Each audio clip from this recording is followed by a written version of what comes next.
Alors, dans cette vidéo, je voulais te parler un petit peu de Bernard Tapie, un de ses plus grands regrets et quelles sont les leçons qu'on peut en tirer justement de sa vie. Car effectivement, Bernard Tapie, serial entrepreneur qu'on connaît tous, qui a entrepris vraiment en touche à tout, qui a tapé dans, un peu dans beaucoup de domaines différents. Et bien sûr, il nous a, les gens de ma génération, nous a énormément inspiré. Parce que voilà, il est parti de rien. Bernard Tapie, c'est un enfant d'ouvrier, ok, de la banlieue parisienne, et sans diplôme. Il a même réussi à louper son examen d'entrée en tant qu'officier dans l'armée, ainsi de suite. Donc vraiment, voilà, il est parti de rien du tout.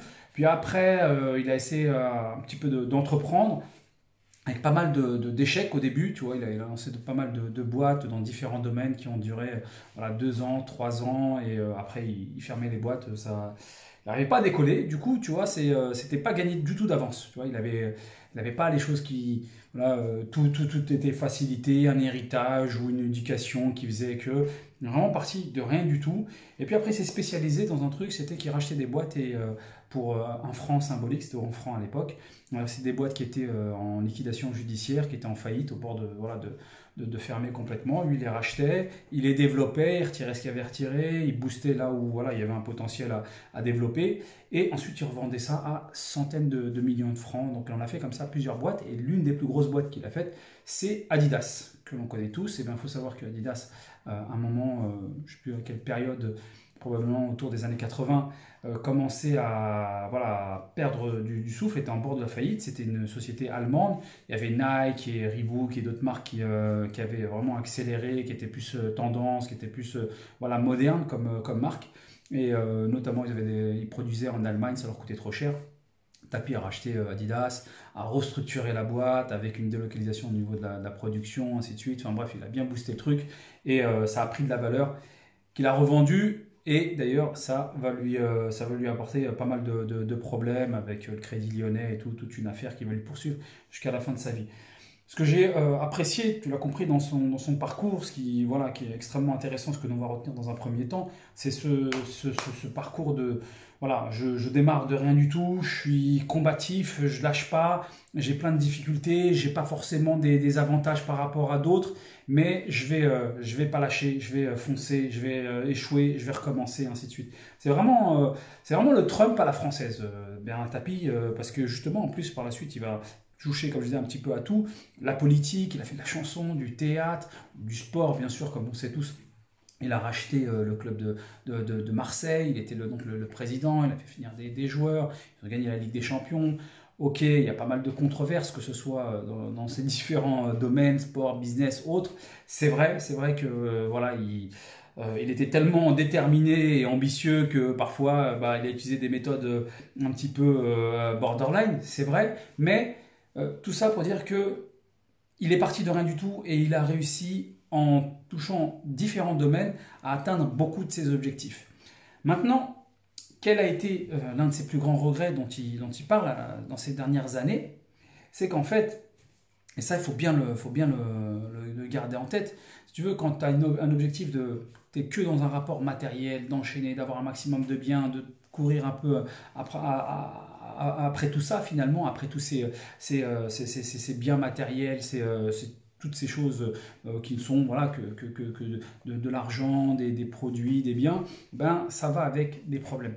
Ça va avec des problèmes judiciaires, des problèmes personnels, des problèmes de santé.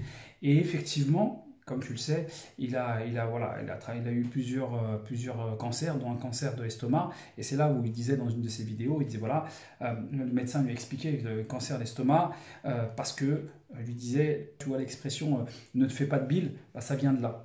Le fait de se faire de la bile, on le sait tous, hein, quand on dit on a une boule au ventre, ainsi de suite, bah, toute cette gestion de stress a un impact sur ta santé. Tu peux avoir tous les biens que tu veux, tu peux avoir tous les objectifs que tu veux, tu peux avoir tout l'argent que tu veux, toutes les sociétés même que tu veux. Au final, tu as un estomac, tu as un cœur, tu as un cerveau, tu as, voilà, deux poumons, voilà, tu as une seule santé. Et si tu consommes ta santé, qui est la plus importante finalement, au profit de tes biens, ok, tu vas enchaîner les biens, mais tu vas avoir des gros problèmes de santé, tu vas avoir des problèmes personnels, tu vas mal dormir le soir, tu vas ensuite éventuellement même avoir des problèmes juridiques. Pourquoi? Parce que qui dit, ça faut le comprendre, même si tu n'es pas forcément borderline, à partir du moment où tu es dans plein de business, tu es dans plein d'activités qui te prennent vraiment, qui sont très consommateurs en temps, parce que toi ton objectif c'est que de courir après l'argent, courir après le matériel, et bien forcément tu vas stresser. Tu vas stresser, tu vas te prendre la tête, tu vas t'embrouiller avec ton salarié, tu vas avoir des embrouilles avec tes salariés, ton associé, parfois des proches, ainsi de suite. Et mort monnaie, mort problème, c'est connu, tu vois. Et c'est ce que lui, bah, forcément, il a été confronté à ça, puisque finalement, donc, il a chopé ses cancers. Il a été en poursuite judiciaire jusqu'à la fin de sa vie. C'est-à-dire que bon, il a fait de la prison, il a côtoyé les tribunaux, mais pas juste à un passage de sa vie.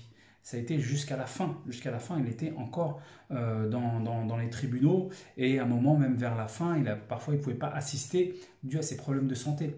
Donc ça, c'était l'un de ses plus grands regrets à la fin de sa vie. Et je pense qu'on doit, tu vois, retenir cette leçon parce que c'est un grand monsieur, c'est un grand personnage. On a beaucoup de choses à en tirer. Et les anciens, il faut profiter de leurs expériences, d'apprendre. Tu vois, si tu n'as pas la possibilité de les côtoyer et d'avoir, tu vois, leurs conseils en direct, au moins de méditer sur leurs expériences, sur leur parcours et de se dire, voilà, qu'est-ce qui est bon que je peux prendre, sa motivation, sa détermination, son ambition, et qu'est-ce qui est moins bon. C'est voilà, de courir après le matériel, de courir et de tout mettre à fond pour accumuler un maximum de choses pour qu'au final, tu enchaînes les problèmes judiciaires, ça te crée des tensions, ça te crée du stress, de la maladie.